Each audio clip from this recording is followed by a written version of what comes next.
Angela Foster is an award-winning nutritionist, health and performance coach, and speaker. She's also the host of the top-rated podcast, High Performance Health. She's the creator of BioSyncing, a unique program designed specifically for women who want to optimize every aspect of their physical, spiritual, and mental health. In today's episode, we talk about strategies specifically to help improve women's health, especially when it comes to the areas of mental health, burnout, and hormones. We also talk about different strategies for women when it comes to biohacking. Biohacking is very dominated by men, and we talk about the fact that women are not small men. We have a 28-day cycle, whereas men have a 24-hour cycle. So a lot of these practices that are biohacking are specifically geared towards men, that they can do these things every day. But women, we have to be more careful, even postmenopausal, when and how often we are including some of these strategies. In this episode, Angela also shares her story of resilience and perseverance when it comes to her mental health. Her journey is incredible. She also shares with us all these learnings and wisdom that she got from her experiences, as she is sharing them with us today. You are going to absolutely love this heartfelt, informative conversation with Angela Foster.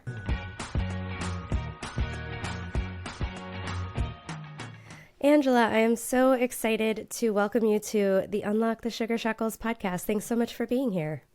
Thank you, Danielle. It's an honor to be here with you today. Yeah, it was so nice connecting with you when we met when we met in Colorado, in Denver at the Dragonfly conference. And we have a lot of mutual friends, so I'm really excited to have you on to share your story and all of your knowledge, because I know that you didn't start out in the health field like me. So I'd love if we could just start to dive in and how you got to where you are today. Yeah, sure. So as you sort of mentioned there, I had a very different career. So I started out as a corporate lawyer. And let's just say in corporate law, we don't respect all things like blood sugar management and sleep and optimizing nutrition. It was really about kind of doing everything to get the deal done. And you're kind of in a busy law firm in London, you're moving from one to the next to the next. So it was really long hours, pulling all-nighters, working weekends. And then when I was doing that, my first kind of foray into health was when I was diagnosed with PCOS. And that was an eye-opener for me, because I'd always been like relatively fit. I used to cycle into work and train, and it was like a work hard, play hard mentality. But, you know, there was a family history, quite a strong family history of type 2 diabetes in my family. And then when I was diagnosed with PCOS and endometriosis, that was the really first look at how do I start to manage my health. And I was prescribed metformin. I had surgery. Metformin, I know, like many people take it and they think it's amazing. Mm-hmm. I had surgery for the endometriosis and the PCOS as well, actually. Yeah, quite extensive surgery. Mm-hmm. And the metformin I couldn't take, like literally when on that medication, anything I put in my mouth just wanted to come straight back up. It did not agree with me gastrointestinally. So I then realized that I needed to look at nutritionally controlling my blood sugar, because I was aware that there was a link, obviously no background in it. I was a lawyer. So I was kind of reading, I think I read a really good book on like a guide to PCOS. And I got better at that. And then after I'd had the surgery, they were sort of like, well, you know, we've removed everything. I'd had all these cysts and things and the endometriosis. So the next 6 months are your best chance in terms of fertility. If you want to start a family, this would be a good time. But I was also going for partnership at the law firm. So I was like, these are kind of two massive goals. Do I go for both, or what do I do? And I was like, well, I'm going to go for both and see, right? Maybe one will happen. And then both happened. So I became a partner when I was 8 months pregnant, which was all kind of crazy chaotic, went off on maternity leave. And then because of the gynecological issues, I had my two boys first, very close together. So by the time I was due to go back, I was already 3 months pregnant from like maternity. So it was chaotic, to say the least. And what happened was I was really unprepared for this. I struggled really badly with postpartum depression. And I think that looking back on that, probably, I mean, not probably, right? I think you would definitely say this to me. Everything that had been going on in terms of that adrenal exhaustion and just pushing so hard with no real recovery had set the stage, I think, for that. And obviously pregnancy depletes things like omega-3 and things like that, and all your vitamins and things. So I sort of struggled after my second child much more. And then I had therapy and medication and things. And then I wanted to have my third child. which my doctor wasn't particularly in favor of. But I wasn't done, and a woman knows what she's done. So I had my third child, and I thought, honestly, I've set myself up. I got a night nanny. This is all going to be fine. I'd had all this therapy, got over depression. But literally within weeks of me having her, it all just kind of came back. And that's when then 2 years later, I was diagnosed with major depressive disorder, with bipolar episodes, and I hit a really kind of low ebb. And the short story of the long version is that I then developed like flu that my kids had. It evolved into a chest infection. They diagnosed me with pneumonia. And then I went for a hospital x-ray, and my lymph glands were so enlarged, they thought at that point maybe she has lung cancer, which was kind of crazy scary, because I was like, I don't smoke, how is that? And so I was rushed through to a CT scan, and it turned out actually it was viral and bacterial pneumonia on both lungs. It fortunately wasn't cancer, but I required immediate admission. And that's when it really hit me, because I'd been having these awful thoughts with depression of just not being able to turn them off. And all I'd been thinking about is I just want to turn them off. And that's when I think you start to move towards suicidal thoughts. But I was stuck in this place. It was almost like a prison in my own mind, because how could I leave my children as the mum who'd taken her own life, and my husband? And I just felt trapped. And then I got pneumonia. I was hospitalized. I was neutropenic. My white blood cell count was so low that, there was a very real risk that I wasn't going to come out of it. And I think at that point, I just felt this incredible connection to my family. And I was in hospital, there was nowhere left to run. I couldn't run away from myself. Here I was with myself. And that's when I made a decision. And I think that's it sounds very like a big moment, right? And kind of transcendental. But Joe Dispenza talks about this, right? And Dr. Bruce Lipton, and how we can signal new genes in new ways. And it was nothing short of remarkable, because they were like preparing a bed in intensive care. They thought they would have to intubate me because I was neutropenic. And yet the moment that I made a decision that I just wanted to see my kids grow up and be there for them, my blood work changed within 48 hours, which is just amazing, really. Oh, and that started me on my health journey. So that's kind of how I got to here today. Wow. I'll pull myself together. I'm known to cry on my podcast at other people's stories. That's so powerful. And so many things to unravel from that. But thank you so much for sharing that, because always our darkest moments, they look different for everybody. But from those darkest moments are often when these changes happen. I know I was struggling with PCOS, and my darkest moment didn't look like yours, but I was just at such a low place because I couldn't figure out how to get to the root of my PCOS. I didn't read that book, and I didn't see anything. I didn't make that connection when they prescribed me metformin. I didn't make the connection with diabetes because I didn't know anything about blood sugar. I didn't know about, insulin resistance at that time.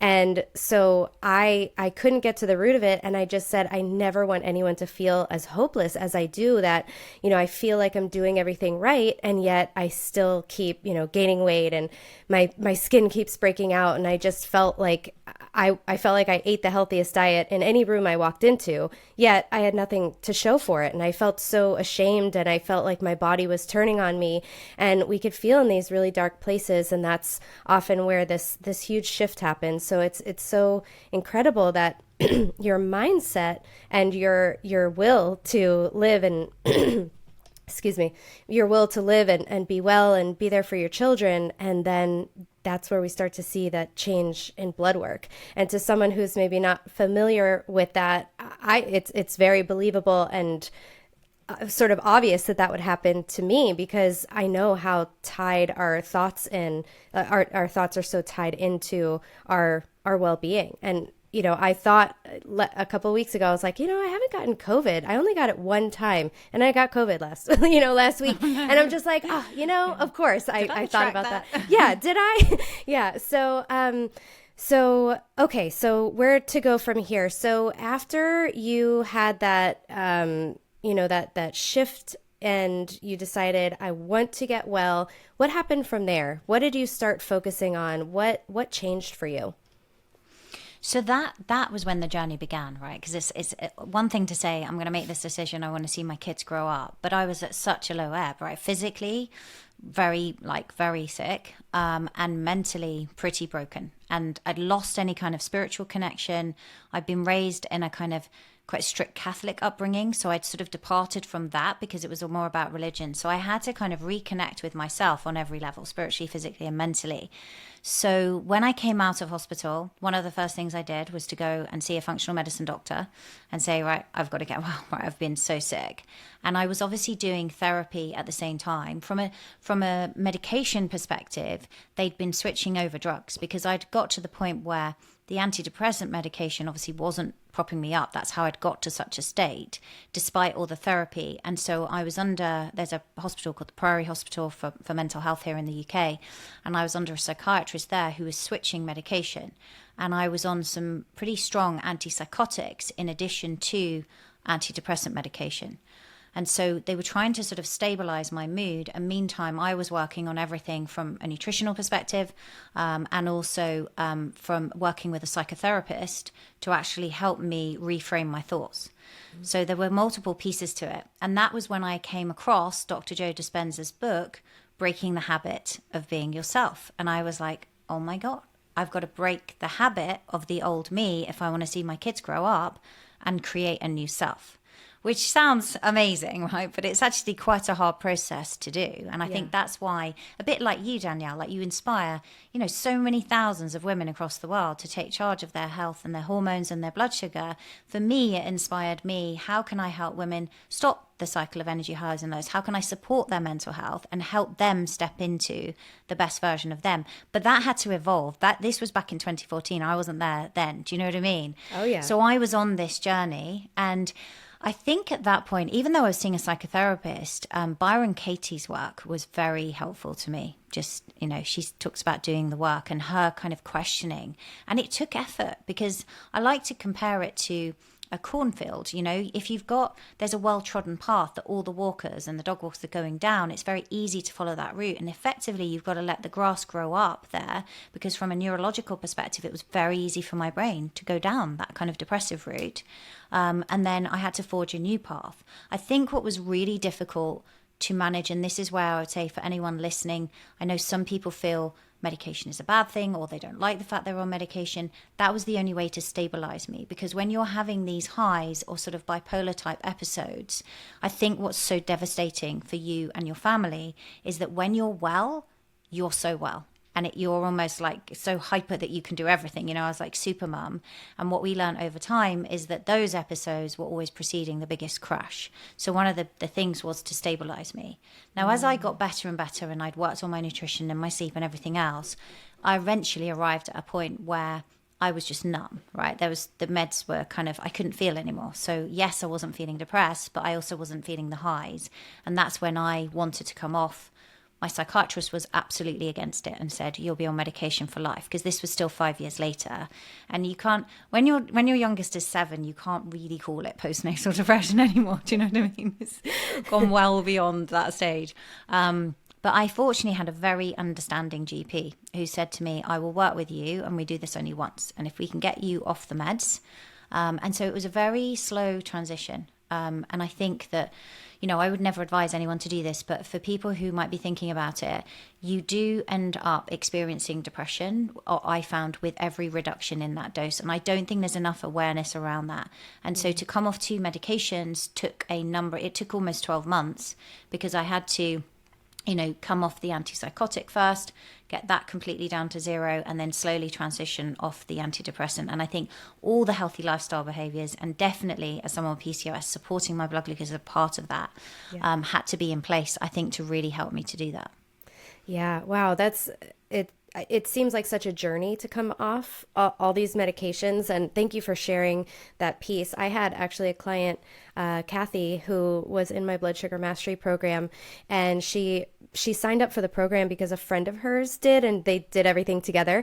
And so her husband had type 2 diabetes, and so she put on one of his CGMs, and she's like, oh, let me take a look at my blood sugar. Let's see, do I have any blood sugar issues? Because she didn't think she did.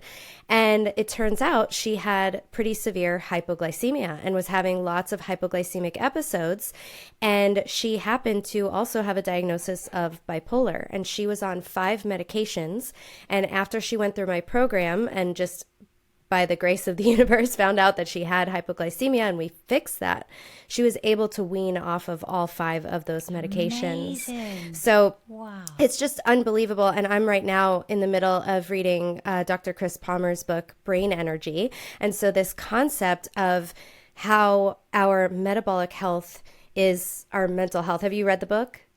Have you I read haven't, Chris? but it's actually on my reading list. At Oh the my minute. gosh, Yeah, Angela, to do. you have to it read amazing? it. It will absolutely. I feel like you're going to say a lot of things, like you have a lot of, probably you're going to echo some of these sentiments and learnings, but it's just incredible how he proves this theory that our metabolic health and mitochondrial health are equal to our mental health. And so all the things like our blood sugar regulation, our hormones, all of those things impact our metabolism and our mitochondria, which impacts our mental health.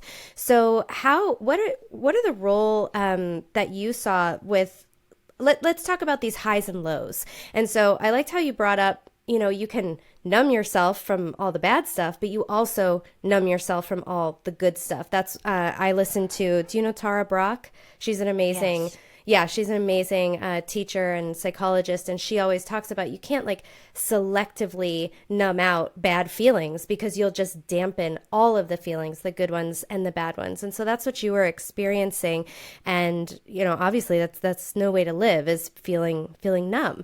So tell us about this, the highs and the lows. What does that look like, and how do we start addressing that to be more stable? So great questions. I think initially, so when with the highs and lows, I couldn't see them coming. I couldn't anticipate what was going on. I would just sort of wake up and think, I'm well. Like, this feels amazing, because most days I couldn't get out of bed. And it was awful because I would get out of bed because at the end of the day, I was a mum with 3 children. And I don't know if I would say it was shame. I don't think I felt open to letting everyone know that I was struggling with depression. And so I would hide it. And I think that's the danger with mental health, right? Is you can't see it. It's invisible.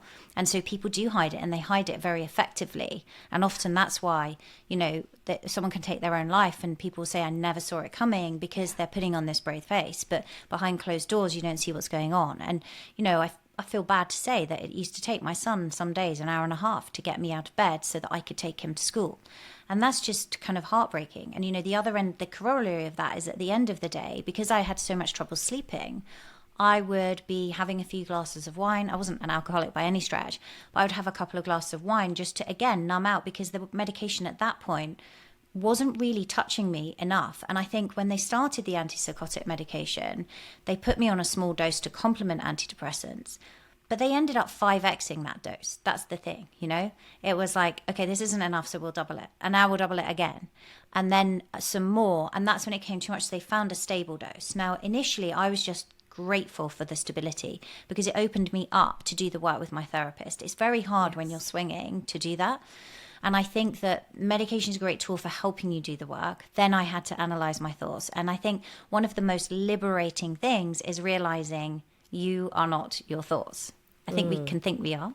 Yeah. So when I realized I am not my thoughts and I have a choice over which thoughts I want to attach energy to, that started to give me power, and I started to see some control. So, but it's difficult, right? And it takes mindfulness and meditation in order to really practice that skill. And then a lot of it as well was around intention setting at the beginning of the day. So thinking about who I wanted to be, what kind of mother I wanted to show up. I'd made this choice to get myself well and be around for my kids. So who do I want to be in that situation? And that took effort. And it took a number of years of effort. I would say that it's probably only in the last 12 months, and I almost feel a trepidation in saying it, that I don't have to overcome myself on a daily basis. So I think for anyone listening, be patient, because it takes time, but you can get there. Wow, that's really inspiring. And I got chills when you said that we aren't our thoughts, and we get to choose which ones we want to attach energy to. And it's so easy to forget that. Tara Brach also talks about that all of this work is a process of remembering, because it's so easy to forget, to slip into that habitual self that Joe Dispenza talks about. And so it's so easy to go into and just be sucked into our thoughts when it's like, oh, I don't have to believe this. It almost seems, it seems too good to be true. But so let's talk about how you have, besides it sounds like you did a lot of work, spiritually, emotionally, with therapists and meditation and mindfulness. What about some of the physical health stuff? How did you start taking better care of your body? Did you remain a lawyer? Like, did you, what had to happen there? Yeah, so I left law, I took some time off, and I think that I was fully focused on my health and spending time with my children, which was nice. And, for many that would seem like a luxury, and it was a luxury to be able to do that, I think. And there were so many things that were involved in that, right? Releasing tension, because as you were saying there, right, and again, Joe Dispenza talks about this, your cells and your body has been conditioned to that state of mental health, right? And it's almost addicted to those hormones of stress. So you've got to create a new, effectively new body. So part of that was, in order to create a new mind, I had to change my physiology. And the best tool for me in terms of that is your physiology creates your psychology, right? So moving my body was a big thing, getting back into exercise.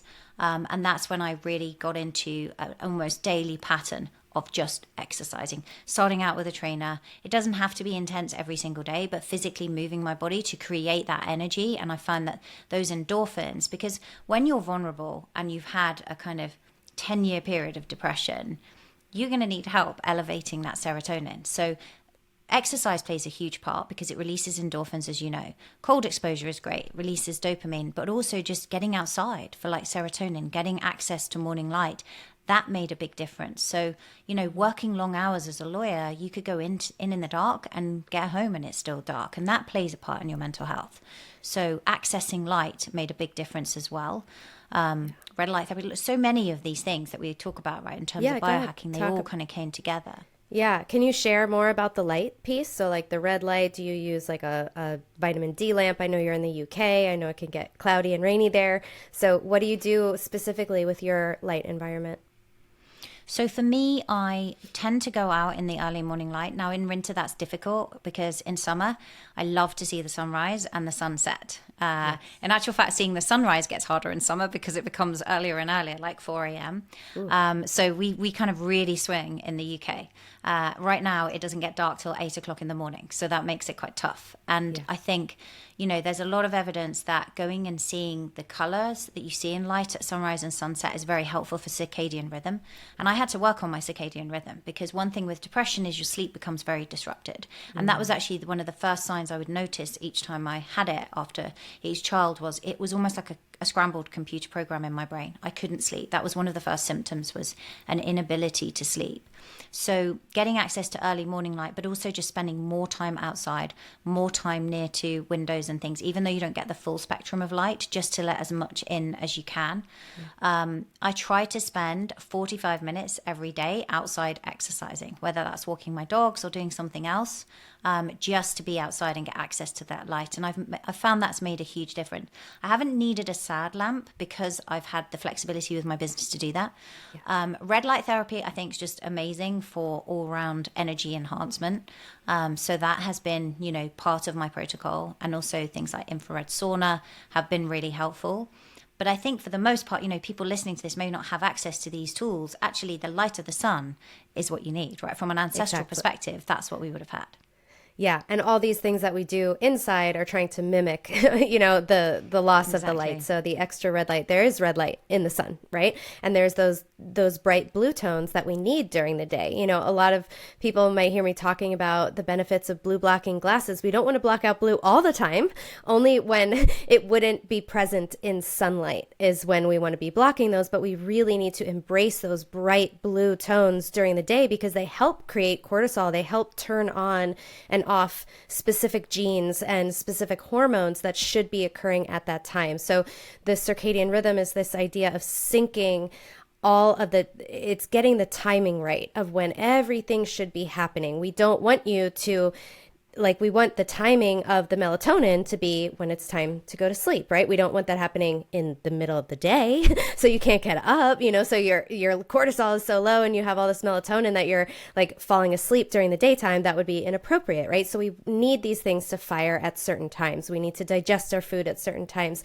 And so that concept of circadian rhythm is coming up a lot. I started to talk about it, but I wanted to, expand upon it because it feels like, do I know what that means? I want people to be fully aware of those things. So the light environment is huge. Movement is huge. And again, all of these things are things that impact our mitochondria and our metabolism. So it's helping your body and your brain and all the organs get the energy it needs to do what it needs to do.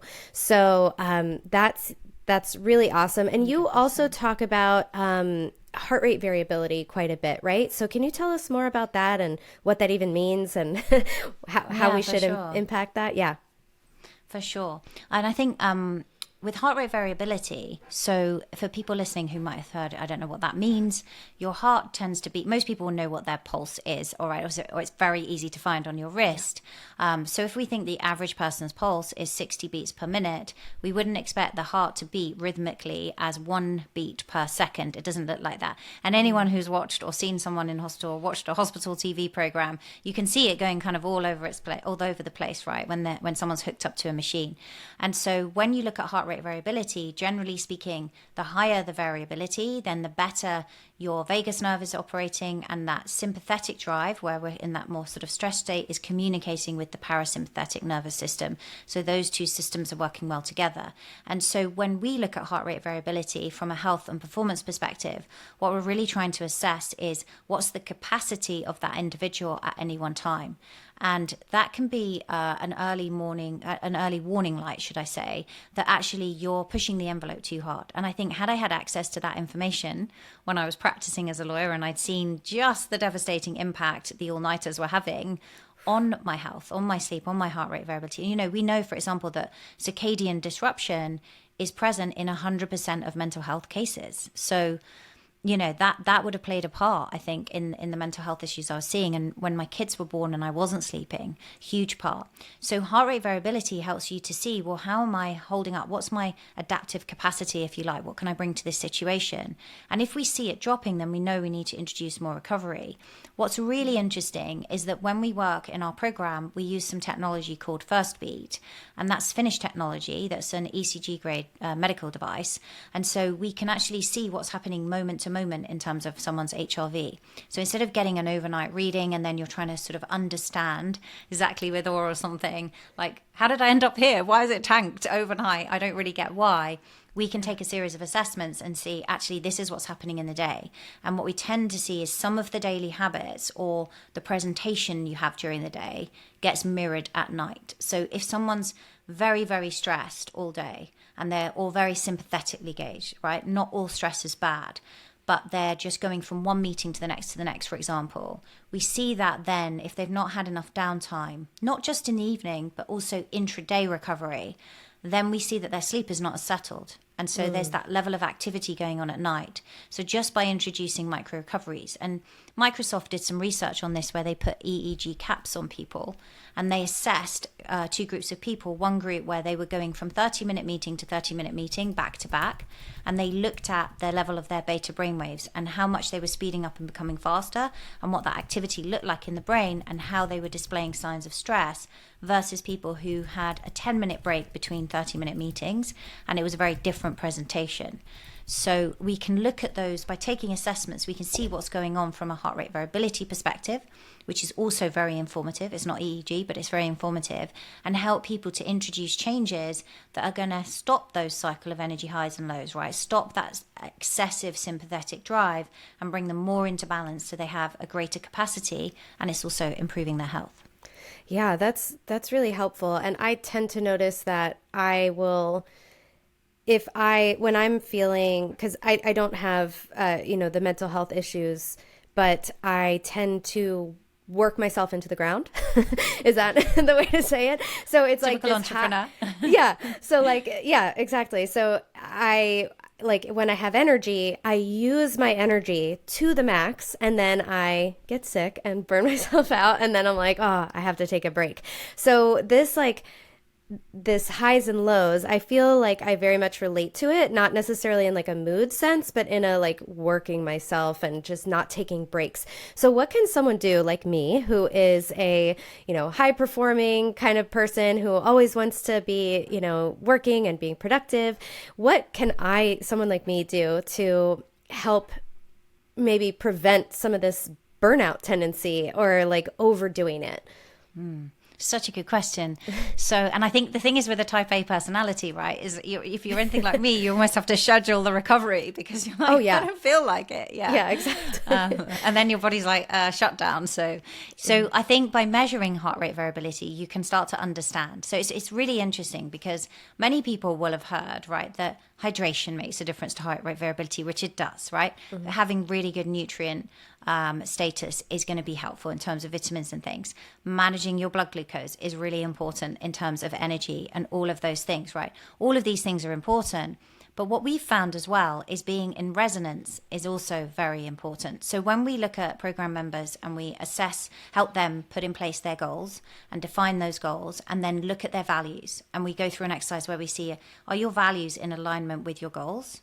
We see that when people get those things, and this is kind of a core concept of biosyncing, is when they are in sync, they can actually seem to work longer and I don't want to use the word hard because actually it feels less effortful, if you like, and they're building capacity overnight because what they're doing is fully in alignment with what they want to be doing. And so some of what we do, and this is articulated quite well in the book, I think it's the 15 principles of conscious leadership, but we think of this concept of like, when am I above the line and when am I going below the line? And when you're above the line, you have much greater capacity. You'll notice that life just tends to flow. You have really good energy. You can listen to people really well. You're very creative around your programs, for example, and solutions, and listening to your clients. And then as you go below the line, that's when you start to feel that sense of overwhelm. It's when you start to become, that inner voice in your head becomes more judgmental about what you're doing, right? We have more self-judgment around it. And that's when we create stories. So we're like stories of not enough time, not enough money, not enough this, not enoughness. Do you know what I mean? And that's when we're going below the line. And it's really interesting because what we'll use is kind of just making people aware of this stuff and saying, well, when are you going, like, what habits and behaviors do you think move you below the line? And then actually, what are we seeing in terms of heart rate variability when you're going below the line? Is it when you've had a day or series of days where you're just totally hard at it, instead of taking, like Microsoft was saying, these micro breaks throughout the day that can really recharge you? And part of that is psychological detachment, right? So it's about moving to, not reading like you and I will do another book that's going to tell us more about our business, whether that's more about how to do the business or more about nutrition or whatever it is, but actually reading something completely different. So fiction, for example, could improve your heart rate variability, right? Anything that introduces proper recovery, going out for a walk. For some people, it would be dancing, it would be music. Some people, obviously, we know with the vagus nerve, it's chanting. Sensate, great device. It's just about, and it doesn't have to be big bits, right? Because if you're very busy and I say to you, Danielle, we've got to dial things back, you don't do it. And you're like, no, because I've got this new program and I'm launching it. It's going to be incredible. We just need to find micro things throughout your day to bring intraday recovery. That's part of it. That's really great advice, and that's also what I've seen. I don't know if you know Dr. Jay Wiles, but he made the Hanu device, and so this is a device that tracks your HRV in real time. And I like to compare it with my continuous glucose monitor because that's something really cool to see. That as our glucose spikes, our HRV goes down. So that's just one thing that I've noticed. I tend to notice that my HRV really plummets if I'm rushing.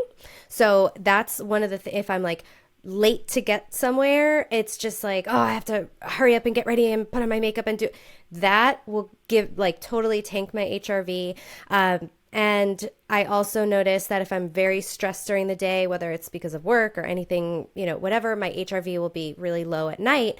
But what I've found using the Hanu device is as little as 3 minutes separate, so 3 separate minutes throughout the day, just doing breath work for 1 minute at a time, 3 times in a day, my HRV score at night was hugely improved.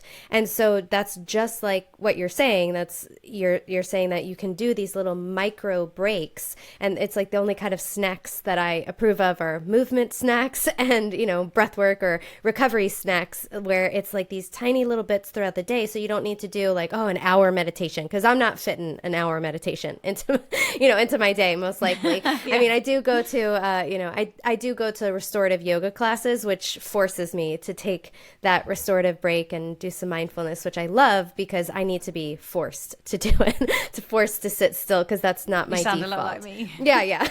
So I love that idea that we can do these little things that can really move the needle. We're not asking a ton, but just 3 minutes of breath work throughout the day. I don't know if there's research to support that, but that was just what I see on my Aura Ring. I just see it really, really moving the needle on my HRV, which is really, really cool. Yeah, it's awesome. And it is that small. It's like tiny things. The more you can do, the better, generally. Not to excess, but just by taking that break, it makes a huge difference. Yeah, that's awesome. And that's, I think, really encouraging to people who are like, I don't have time to add these things, that like they feel so overwhelmed, like moms and entrepreneurs and business owners and just everybody's so busy. Everyone's so overbooked. There's that amazing book called Rushing Women's Syndrome. It's a really, really good one to listen to. And it just talks about how we are all just in a rush. We all just have so much to do. The list of things to do never ends. So you talked about HRV. Where do hormones play into this, and how? Because I know that you struggled with PCOS, so did I. And hormones can really impact our metabolism, our mental health, like as in the fluctuations in our hormones can make us have things like PMDD and PMS symptoms. So these hormones are really, really, and we know that if our hormones are out of balance, how it can really start to impact our thoughts. Like I used progesterone cream the other day when apparently I didn't need it, and I spent the entire day crying. So it's just like, okay, that was a little too much, but you feel like you're stuck. You feel like these thoughts are so real. And so how do hormones play into all of this? I think you make such a good point there. And I think with progesterone, for example, it's so individual in terms of whether people, like not everybody tolerates it even that well. And I think it is more difficult in women from my understanding with PCOS. I think that, what we're looking at here, particularly for women in their 40s, when they start to see, the first thing we see is that drop off in progesterone, right, before estrogen starts to decline and sort of swing, is if you're highly stressed, then your adrenals are not going to be picking up that progesterone. So if women are not ovulating every month, they're not going to be producing progesterone, because it's the corpus luteum, as you know, that's left behind after ovulation that's producing that progesterone, until if you were pregnant, the placenta would take over.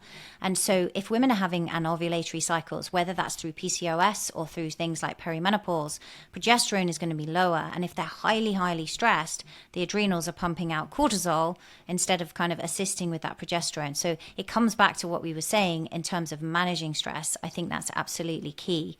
That's going to be one area. I think that sometimes we can sort of jump to the conclusion that I must never be stressed, and that's not real. Do you know what I mean? Yeah. And that's not real. I love that. Yeah, real. That's not real. It's not anything if we don't have any stress, we will die as an organism, because we need stressors so we can keep adapting and getting stronger.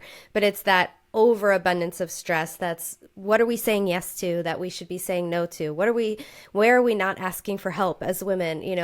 There's a lot that we can do boundary wise to mitigate some of this stress, but we can't expect it to go away. Exactly. Exactly. And that's when we see, elevations, as you know, like if we're stressed all the time, then it's so much harder to control our blood sugar. And I feel like women with PCOS, I don't know what you found, is there's no free passes, right? When you've gone off, because your skin's going to break out and you don't feel great. And, we just don't have as much latitude. I think it takes more effort. But then in many respects, it's a little bit like perimenopause. Sometimes we can just be express gratitude for these things, because really what they're doing is shining a light on where we might need to make changes. And I think that, a woman's cycle is a gift, because every single month you get a barometer of what your health is looking like. One of the things that I have noticed when we look at progesterone is for women who are in that type A personality and they're trying to fit everything in, and they're a mom and they're running their business, or they've got a leadership position, you know, at work, they're doing really well, and then they want to go and work out at 5 a.m. and then they come back and they're sort of organizing the kids and they don't eat. That often they'll say, oh, I must be going through perimenopause because now my cycle's getting shorter. And actually, when we introduce some carbohydrates post exercise with some protein, then that is enough to kind of modulate that adrenal response, and their cycle starts to come back again longer, right? It lengthens back out. So what they think is, and it probably is perimenopause, right? They're seeing some disruption, so they just don't have the same latitude to play with. And I think so really looking after yourself in the luteal phase is going to be key, and not being as intense with the workouts, but also importantly, making sure what we've seen is that you refuel quite soon after the workout appropriately, and that can help with hormones.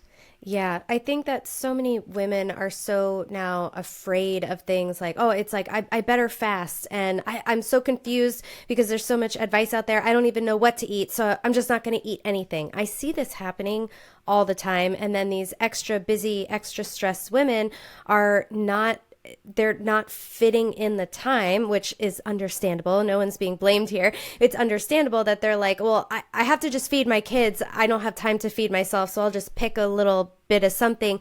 And they're not fully nourished. They're not really giving themselves all the raw materials that they need, and sort of then over fasting, overtraining at the gym. And it's just an overabundance of stress. Or if they're doing cold plunging and saunas, all of those things are stressors. So we always have to ask ourselves, is my body able to handle an extra stressor? Will it make it stronger? Will it make my body adapt and get stronger? Or will this tip me over the edge and help make me then struggle to recover from this? So it's a fine line that we're often towing. And I think a lot of it comes down to just getting really like interested in how you're feeling, how you're showing up. Like, is your mood starting to go down? Are you finding yourself needing that extra cup of coffee? Maybe then that's not the day to go, pound it out at the gym. Maybe it's like, oh, maybe I should take a yoga class instead. So I think it comes down to getting all these different tools in our box to use at different times, and knowing when to tap into the sauna and the cold plunging and the HIIT workouts and the fasting, versus maybe we need to add in carbs post-workout. Maybe we need to, step out of ketosis, or we need to dial up ketosis. All these things can be different for different people. And it's challenging knowing, when to do these things, right? We're not born knowing this stuff. So yeah. No, and you make such a great point. We're all individuals, right? We're all bio individuals. We're different, and we need to apply different strategies. And I think, for a woman who is exercising a lot, like many of the women I work with, they exercise a lot. They might exercise twice a day. Then they're going to need some carbohydrates, on top of that stressful job and on top of the 2-3 kids, to refuel themselves. And I think if they're then trying instead to do like long fasts, it's just hugely disruptive. And that's a very different situation to a woman who maybe has a more sedentary job. She's not exercising lots and she has weight to lose. Then great, we can just tap into those fat stores and they're a great source of energy, And I think we have to really look at our situation and the seasons in life. So yeah, beautifully said. I really feel that, if you are sedentary and you're not incorporating working out, for the most part, carbs are not going to be your friend, because they are like, I had another guest on the podcast, Jason Whitrock. He calls them high performance enhancing drugs. They're like, it helps you perform. And so if you're just sitting at a desk, you don't need fast burning energy. You can tap into those fat stores, and it might be better for you because you're not working your muscles and you're not building capacity to put the carbs. You're not draining your glycogen stores every day. So you don't really need that. But for the women who are, in the second half of their cycle, where our metabolism goes up and we need to eat more, and where if we're working out, we need to replenish those glycogen stores. And it can be really supportive for our hormones to take down some of that stress response, to add in these carbs. So it's super, super nuanced. And I love that you're saying and highlighting something I always talk about, which is there is no one size fits all. We're not here to everyone copy what Angela's doing or everyone copy what Danny's doing. It's not that. We have to figure out what works for us, and we have to experiment with things. So what are some of your favorite maybe biohacks, supplements, tools to help you on this journey? So I think for me, we talked about obviously like exercise is one of the main things. I think that also like developing some form of practice, and this can be with devices like brain tap, for example, I love in terms of biohacks, but I think you can do it yourself as well. I think, but developing a practice of having some form of mindfulness based activity is really important for mental health, and also calming that nervous system and controlling blood sugar, as we were saying. Yes. And that also can be used to help you step into the best version of you, right? So we want to constantly be elevating ourselves. And I think understanding that your future self is different than you think is quite liberating, because it stops you being stuck in life, right? And it keeps it interesting. And so if you're thinking about how do I step into her? So whatever it is that you're trying to achieve, understanding that, if you've got weight to lose, for example, the woman that has that weight off is a different version than you. Otherwise, you'd be there now. And so understanding how do I step into her? Because then when you start to get clear on that identity, you can start to use the habits and behaviors that she does. So how does she eat? How does she show up? How does she work out? So I think for me, like visualization is an amazing tool. And, there's sort of goal-driven visualization where you visualize the outcome that you want and you enter into that. Neville Goddard talks about this, the feeling of the wish fulfilled. But then there's also dynamic visualization, which is visualizing the steps that you're going to take to get you there. And both are really, really important if you want to get to that position of embodiment. And I think from a biohacking perspective, things like brain tap are great tools for helping you. One of the other things that I really love when we look at biohacking, we've talked about red light, is actually the device Sensei. There's just something, my son's actually nicked my Sensei. He was like, this is amazing. I gave it to him one time. He was stressed doing his exams. And I was like, why don't you try Sensei? And I can't get it back. So he does it every night before bed. Yeah, I know my friend Nat Nidham uses it, but I don't know what it is. Can you explain it to us? Yeah, so it's like a pendant that vibrates. You put it on your chest and it enhances the vagus nerve. And I've seen really good improvements with HRV, but they also have guided meditations as you're doing it. And just that vibration, there's something incredibly soothing and positively addictive about it. And it's good for you, which is incredible. So that's one of the biohacks that I really like, My version of that is putting a cat on my chest and having it purr as I meditate. Nature's I don't know. Nature Sensei. Yeah. That's so funny. Yeah, Nature Sensei, which is probably even better for you. That's awesome. Anything else we haven't talked about that you feel like you wanted to share today about the BioSyncing, about tools that have been helpful for you? I guess the thing I would just say to people is, is looking at where you are now doesn't determine where you can go, right? And just really understanding that, because I think so often we keep recreating from our past because we believe that that is the evidence of what's possible for us. And I think it's just about people understanding that wherever you are on your health journey right now, you can change. I mean, just you speaking about that client of yours that had come off 5 medications by controlling her blood sugar is nothing short of transformational, and there's story after story. People can listen to the story I shared. Yes, there's a journey, but if you're willing to put in the effort and you have a kind of big enough why that's driving you, and I think, it's often said, if you look at your 85-year-old self, what does she think? What will she say? She wants you to live a fun and interesting and exciting life. And part of those challenges that we're experiencing or things we perceive are obstacles is actually what's making the movie of our life interesting.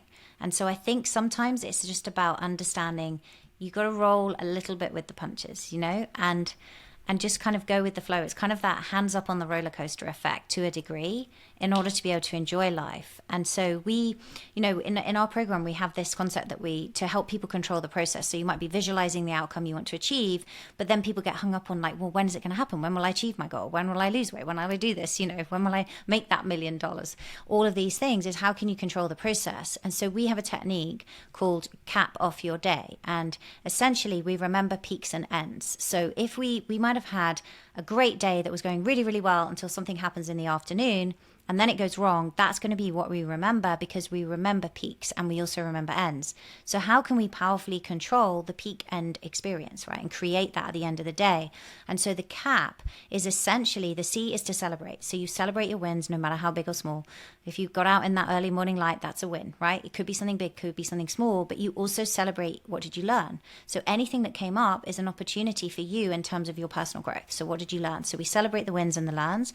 And then the A is appreciate, because gratitude is like the big amplifier. Yeah. And that's also helping to create a peak end experience. So 1 to 3 things, what do I love about my life, or even the things that are on their way to me that I'm looking to manifest in my life. And then the P is about prioritizing, which is setting 1 to 3 priorities for tomorrow. And that's how we kind of cap off your day. And that's controlling the process, because now you know what you're going to do when you wake up tomorrow. And if you may have, great days make for great weeks, which make for great months and great years. So that's one of the things we like to do. I love that. It's so powerful. And I actually started doing that process yesterday, which is wild, like almost to a T of what you just said. I learned it. Really? Yes, I learned it in a book called The Gap and the Gain by Dan Sullivan and Ben Hardy. Have you heard of that? Yeah, I've read it, and they talk about like, how do you stay in the gain, right? Yeah. So the concept of the gap and the gain is where, let's say you want to lose weight. We'll take your example, and you're not there yet. Maybe you've lost 5 pounds, but you have 20 more to go. You can easily feel discouraged because you're looking at, well, I'm not to 20 pounds. I have so much more weight to lose. I've hardly just begun. You can be in that gap. Or you can turn around and measure backwards and say, look how far I've become. Look at how many changes I've made. Look at how many boundaries I've set. Look at how many times I said no to snacks when normally I wouldn't have. Look how, I'm prioritizing myself and getting up early and seeing the sunrise and going to the gym. Like you can, and then that feeling of the gratitude is so amplified. And so that is the state that I am trying to live in, is looking at the gain, because I have that big tendency as an Enneagram 1 recovering perfectionist, seeing what's deficient, seeing what's not there, seeing, oh, I'm not here yet. And so many of us, especially if we're struggling with our health, it can be so evident that we're not where we want to be, because we're feeling pain, we're feeling low energy, we're feeling mood issues, we're not sleeping, we're, struggling with menstrual cycle. Like there's just so many things to that are just glaring us right in the face, that are just what we might say negative and not what we want to be. But can we powerfully step into the gain and look how far I've come, and then be excited about these things not yet manifested, but that are on their way to us. So it's so cool to hear you echoing in such a beautiful way all of these learnings that I'm having. And it's just, these things keep coming up over and over again. And you can't ignore them when, hundreds of people are saying these things. And so thank you so much for sharing all of this beautiful wisdom from the physical, the biological, strategies, to these mental, emotional manifestations, spiritual type things. I think there's so much space for all of it, and that we can't just, look at what's on the end of our fork. That's not going to get us healthy in and of itself. We have to do all the things. We have to look at what's happening in our mind, and like, to go back to what you said at the beginning, like medications allowed you to do the work. Medications helped me bridge the gap with PCOS and not have such severe symptoms. So if you are on medications and feeling a certain way about it, just know that it's just a bridge. It's just like someone sprains their knee, we're not like, don't use crutches, because that's not addressing the root cause. Like, exactly. No, like sometimes we need, like sometimes we just need a little bit of help. And you are not a failure if you're on medication. You only fail if you stop trying.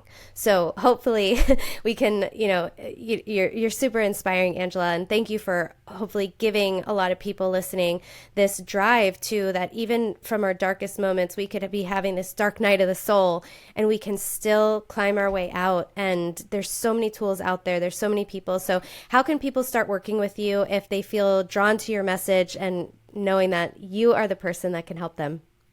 Oh, thank you. You're equally inspiring. I can't wait to have you on my podcast. It's just like so amazing. So there's multiple ways. So if you want to kind of head over to my website, it's Angela Foster Performance. You can find out more about me there, or you can connect with me on social. I'm most active on Instagram, which is Angela S. Foster. My podcast is High Performance Health, which Danny is coming on in a few weeks' time. And then if you want to get a snapshot of your health, we can give you, there's a biohacking quiz that we have, and we'll score you on each element of sleep, hormones, training, how you fuel your body, the insights you're tracking, and then we'll send you a free personalized report, and that is over at yourtotalhealthcheck.com. And then you'll get a free report, and if you want to set up a call and go through, you can as well, a free call to go through the results. Awesome. So I will link everything we just said in the show notes. I also wrote down all the books and speakers and people that we spoke about, because we did a lot of name dropping in this podcast.